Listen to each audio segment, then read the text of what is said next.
पूर्ण भारतवर्ष की माताएं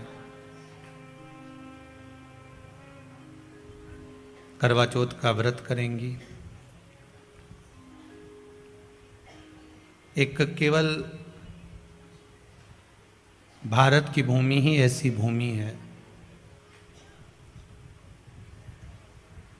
जहां नारी भूखे प्यासे रहकर चंद्रमा को अर्घ देकर अपने पति की लंबी उम्र के लिए पूजन करती है। हर हर महादेव। केवल एक भारत की भूमि है जहां नारी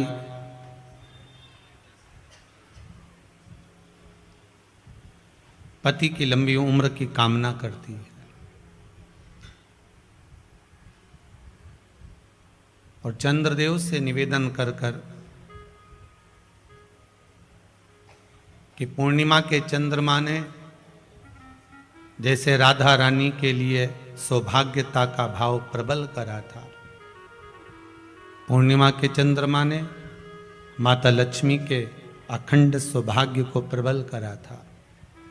पूर्णिमा के चंद्रमा ने माँ जगत जननी पार्वती के अखंड सौभाग्य को प्रबल करा था।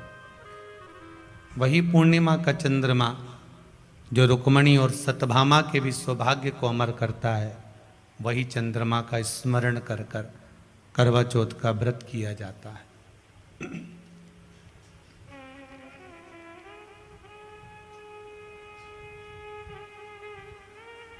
हिंदू धर्म के कई लोग उस करवा चौथ के व्रत की बड़ी उपहास करते हैं, हंसी उड़ाते हैं कि इस दिन ठीक है, पर मेरे भारत जैसी माताएं भी तो लेकर आओ।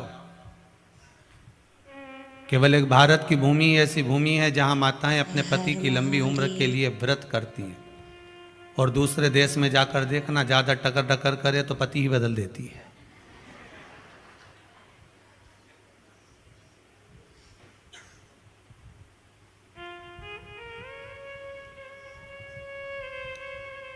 बड़ा विचित्र समय।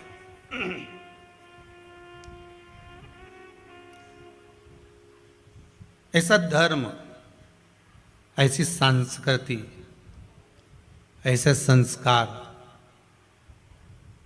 और ऐसा भाव, शुद्ध भाव भारत की भूमि के सिवा कहीं नहीं मिल सकता।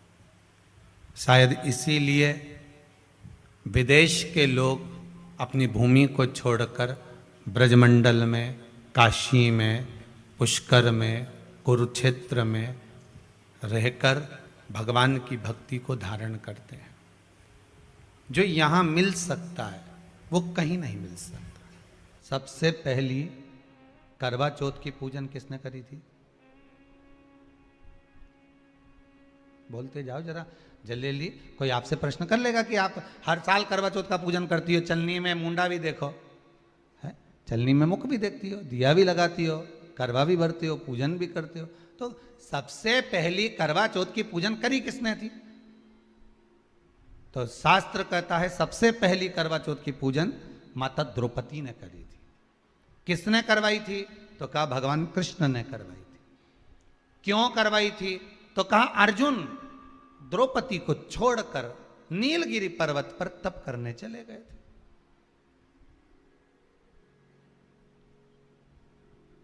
और नीलगिरी पर्वत पर जब अर्जुन तप करने के लिए गए, घोर तप अर्जुन ने करा।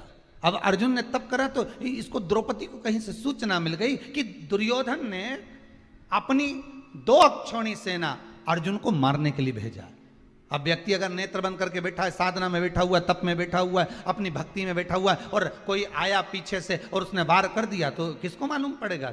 कौन जानेगा? अब अर्जुन अगर तप साधना में बैठे हुए हैं और द्रौपदी का पति अर्जुन अगर तप साधना में बैठा और पीछे से अगर दुर्योधन आक्रमण कर रहा है 2 अक्षौणी सेना के साथ, तो कौन जान सकता? तब भगवान कृष्ण दौड़ कर गए द्रौपदी के पास में। द्रौपदी द्रौपदी द्रौपदी ने ठाकुर जी के चरण पकड़ लिए, तुरंत हाथ जोड़कर बोली प्रभु क्या बात है, आप बताओ क्या हो गया? भगवान बोलने लगे द्रौपदी तुझे कुछ मालूम है? द्रौपदी बोली नहीं प्रभु। क्या हो गया बताइए आप मुझे, तुझे मालूम नहीं? दुर्योधन ने 2 अक्षौणी सेना अर्जुन को मारने के लिए नीलगिरी पर्वत पर भेजी। नीलगिरी पर्वत पर, हाँ, तो वहां तो अर्जुन तप करने गए हैं, साधना करने के लिए गए हैं। वहां तो अर्जुन भगवान की भक्ति को धारण करने के लिए गए। तो द्रौपदी ने कहा, अर्जुन अगर भगवान की भक्ति को धारण करने के लिए गए हैं और दुर्योधन ने अगर सेना भेज भी दी है, तो क्या मेरे पति की रक्षा वो परमात्मा नहीं करेगा, जिसका वो स्मरण कर रहा है, जिसका वो पूजन कर रहे हैं, जिसकी वो भक्ति को धारण कर रहा है? भगवान मन में सोचे, वो गया तप कर रहा है, उसी चक्कर में तुम्हें तेरे पास आया। भगवान ही आया है ना तोड़ के, दूसरा कोई तो नहीं आया ना। मार्ग दिखाने वाला कौन होता है? परमात्मा। मार्ग बताने वाला कौन होता है? परमात्मा। किसी एक ने प्रश्न किया है, गुरुदेव, करवा चौथ का व्रत नारी अपने पति के लिए करती है, उसकी लंबी उम्र के लिए, इसमें नारी को, स्त्री को क्या प्राप्त होता है? क्या मिलेगा उसको? क्या प्राप्त होगा? तो आज की कथा ध्यान रखना। स्त्री, नारी, माता अपने पति के लिए जो करवा चौथ का व्रत करती है, उसमें स्त्री को क्या प्राप्त होता है? इससे तो पति की उम्र लंबी होगी। फिर नारी को क्या मिला? तो कहा, नारी को इस व्रत के करने से शक्ति प्राप्त होती है, और वो शक्ति जो संसार के हर व्यक्ति से, हर जीव से, संसार की हर बाधाओं से आप लड़ सकते हो, लड़ सकते हो।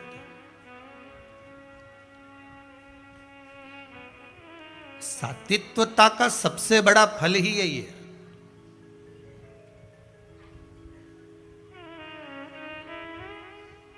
पहले भी कथा में काज फिर कहते हैं, आपका जो भजन है, आपका जो पुण्य है, आपका जो सत्कर्म है, आपकी जो भक्ति है, वो कहीं ना कहीं आपके सामने आ ही जाती है। कई लोग नए नए विचार अपने अपने लिखकर आपके पास में भेजते होंगे। करवा चौथ पे पूजन कर रहे हो तो ऐसा कर लो, वैसा कर लो, पर जैसा आपकी सास ने, घर के बुजुर्गों ने जैसा बनाया है, जैसा बताया है, उस अनुसार करो। ज़्यादा ढोंग और प्रपंच करने की जरूरत नहीं। कि हमारी पड़ोसन तो चलनी में मुंडा देख रही थी, तो हम भी चलनी में मुंडा देखेंगे। ये चलनी वलनी तो सब बात की यही है। चलनी का प्रसंग कहाँ आया? करवा चौथ की कथा में चलनी का प्रसंग केवल एक ही जगह पर आया है। कहाँ? लोग वो चलनी वाला प्रसंग लेकर आ गए कि चलनी जरूरी है न मुंडा देखने में। तो ये प्रसंग आपने करवा चौथ के कथा में पढ़ा होगा कि भाई अपनी बहन को भोजन कराने के चक्कर में अग्नि में, चलनी में चांद दिखा रहा था। या पति का मुंह नहीं दिखाया, पर एक फिल्म चली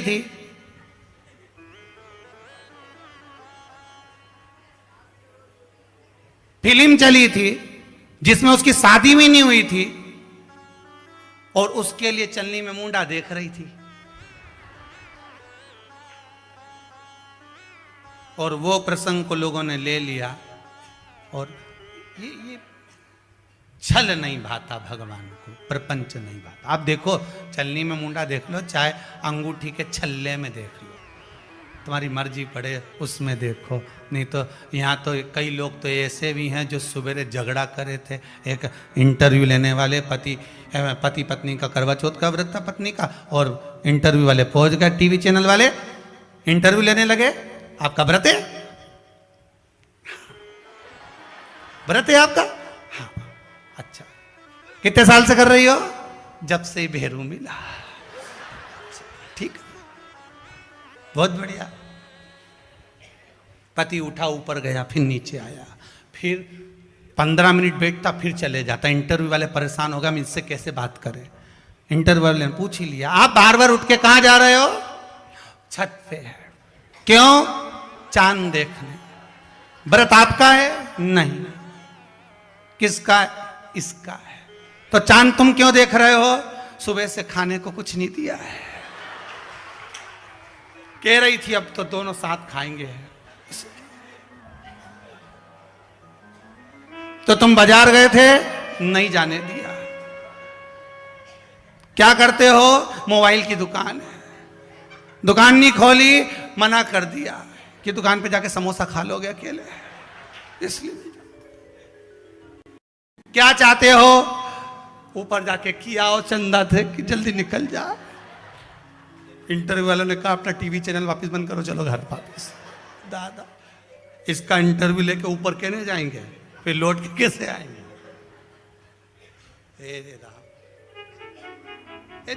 कामना करी जाती है, हे चौथ माता, हे करवा चौथ, हे चतुर्थी माँ, मेरे जीवन में मैंने आपका व्रत करा है, मेरे इस व्रत को स्वीकार करना मेरा सौभाग्य का, मेरा मांग का सिंदूर, मेरी भाल की बिंदी, मेरे हाथ का चूड़ा, मेरी पाँव की बिछोड़ी, इसको अमर करना माँ। और जो ये वस्त्र मैं दे रही हूं, इस वस्त्र को मैं जो प्रदान कर रही हूं चौथ माता, इसको स्वीकार कर कर मेरी भी चुनड़ी को लाल बनाए रखना। तब उस साड़ी को, उस वस्तु को, उस सामग्री को उठाकर घर की वृद्ध सास को, जो घर में सासू होती है, उसको दिया जाता। सास नहीं हो तो किसी सौभाग्यवती नारी को दिया। करवा चतुर्थी का व्रत करने से अखंड सौभाग्य हो जाता है। मात्र पार्वती जी की सहेली का व्रत। तो भगवान शिव ने पूछ लिया कि तुम कौन, क्या चाहती हो, मांग लो। उसने कहा जितने जन्म मिले मेरे, जितने जन्म, प्रत्येक जन्म में मैं अपने पति के चरणों की सेवा करूं। समय आया, एक बार करवा का नाम, उस जो पार्वती जी की सहेली थी उसका नाम करवा पड़ गया। करवा पड़कर एक साधारण परिवार में उसका जन्म था। पति के साथ संग में रह रही थी। पति को थोड़ा शरीर में शिथिलता हो गई थी और वो शिथिलता को देखकर पति को लगी प्यास। जब प्यास लगी तो पानी पीने के लिए पति सरोवर के पास गया। जरा ध्यान देना इस कथा पर। पति गया सरोवर के पास में। कई लोग करवा चौथ की बहुत हंसी उड़ाते हैं, माताओं की बड़ी हंसी उड़ाते हैं। उनसे निवेदन है मेरा, हमारे सनातन धर्म के जितने व्रत हैं, हमारे सनातन धर्म के इस भारत की भूमि से जितने नियम धर्म जितने निकले हैं, जितने व्रत निकले हैं, साधना निकली है, ये साधारण नहीं है। इसलिए बार बार कहते हैं चंदन है इस देश की माटी, तपोभूमि हर ग्राम है, हर बाला देवी की प्रतिमा, बच्चा बच्चा राम है। कोई साधारण नहीं, कोई अब पार्वती जी की वो सहेली का नाम जन्म लेते लेते लेते लेते एक बार करवा पड़ गया। पति थोड़ा सा शिथिल था, शरीर में थोड़ा रोग हो गया था। पानी पीने के लिए सरोवर पर गया। सरोवर में जैसे पानी पीने के लिए गया, एक मगर ने उस पति का पांव पकड़ लिया।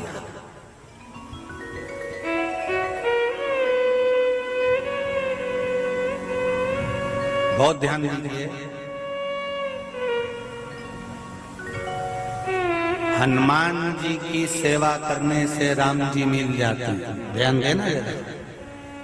करवा पार्वती जी की सखी थी, जन्म लिया मृत्यु लोक में, नाम करवा पड़ गया। करवा चतुर्थी का व्रत करने से अखंड सौभाग्य हो जाता है। मात्र पार्वती जी की सहेली का व्रत। विचार करिए कितना कितना भाव। ये सेवा का प्रमाण है। भारत की भूमि पर जितने राम के मंदिर नहीं, उससे 1000 गुना ज्यादा हनुमान जी के मंदिर हैं। किसी ने पूछा हनुमान जी के मंदिर इतने क्यों हैं?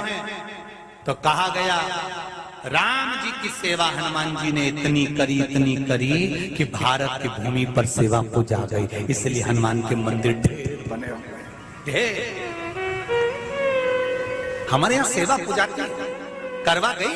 करवा ने देखा कि मेरे पति का पांव मगर ने पकड़ रखा है, और करवा शिव की उपासक थी। करवा शंकर की उपासक, और शंकर भगवान से ज्यादा करवा माता पार्वती जी की उपासक थी, क्योंकि पार्वती जी की सहेली थी।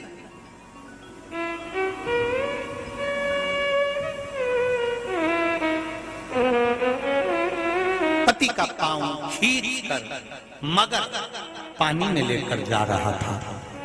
करवा आराधना में लगी हुई थी।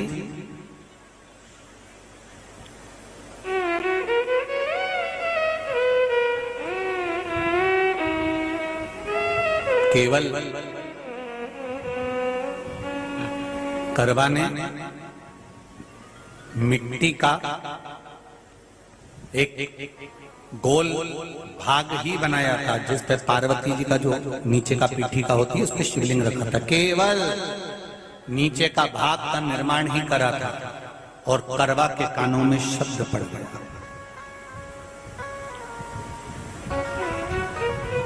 करवा के कानों में शब्द पड़ गया, पति के चीखने की आवाज आई। करवा दौड़ पड़ी। ये तो अब कैलेंडर में छपा हुआ करवा चौथ का फोटो आने लगा, नहीं तो पहले नियम था दीवार पर बनाई जाती थी और वहां पूजन करी जाती थी। कई माताएं जानती होगी यहाँ पर आज भी, पहले दीवार पर बनती थी, पूरा परिवार की सौभाग्यवती नारियां वहां आकर पूजन करती थी एक जगह, फिर बाद में छत पर जाकर करवे का अर्घ दिया करती थी। ये नियम था। अब तो बना बनाया कागज आ जाता, उसको चिपका दो, पूजन कर लो, वो अलग प्रमाण। पर यहाँ करवा मट्टी का भाग का लेपन कर रही थी, और लेपन करते करते बस उस समय पर पति की आवाज आई, छोड़ा।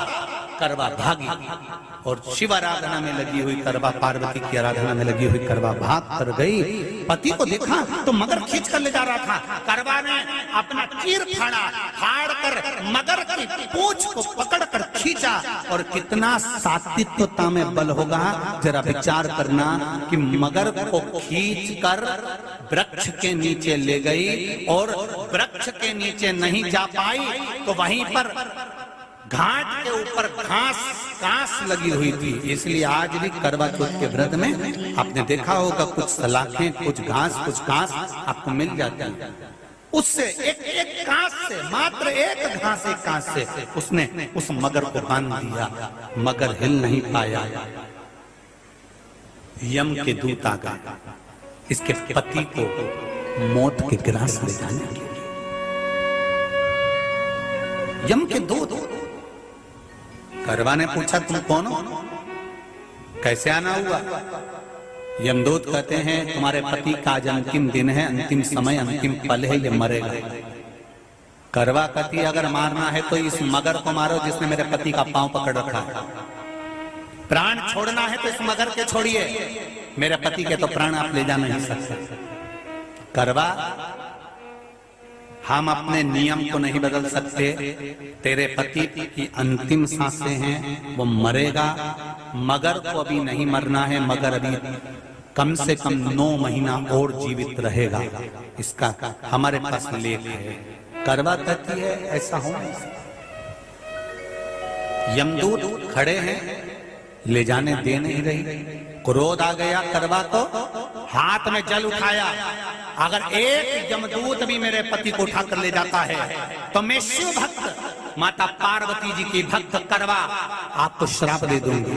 सब दौड़ पड़े, यमराज के पास चले गए। यमराज ने पूछा तुम दौड़ कर आए हो, क्या हुआ? यमराज पूछते हैं, दूत कहते हैं वो करवा अपने पति को नहीं लाने दे रही। यमराज वहां कर खड़ा हो जाता है। करवा को समझाया, करवा तेरे पति के प्राण जा चुके हैं, तेरा पति अब मरने वाला है, अंतिम क्षण इसको ले जाने दे, इसका आखिरी दिन है। मगर को ले जा पर मेरे पति को नहीं।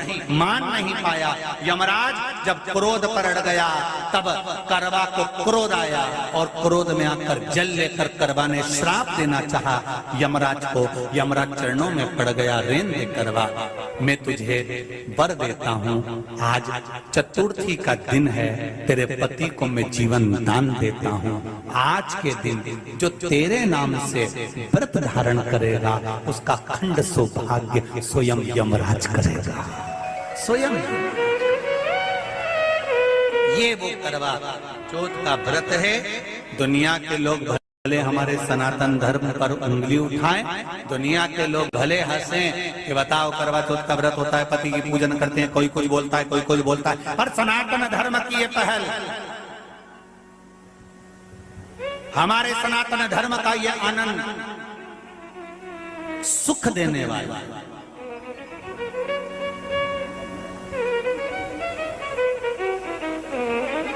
एक बात और कहेंगे आप,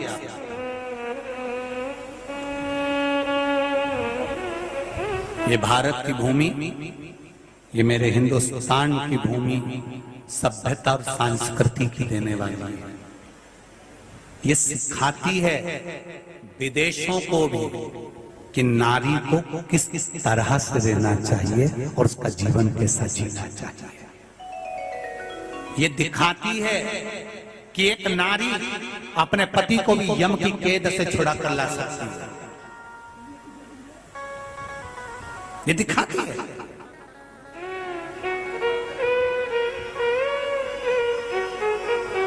करवा का पति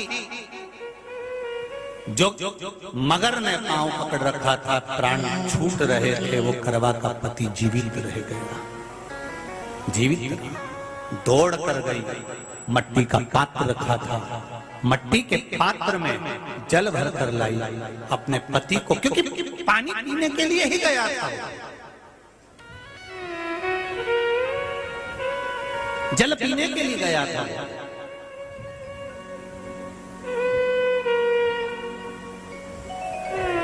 मट्टी के पात्र में जल भरकर जब करवा लेकर आती है, और करवा जब मट्टी के पात्र में जल भरकर लेकर आई, अपने पति को पानी पिलाने लगी।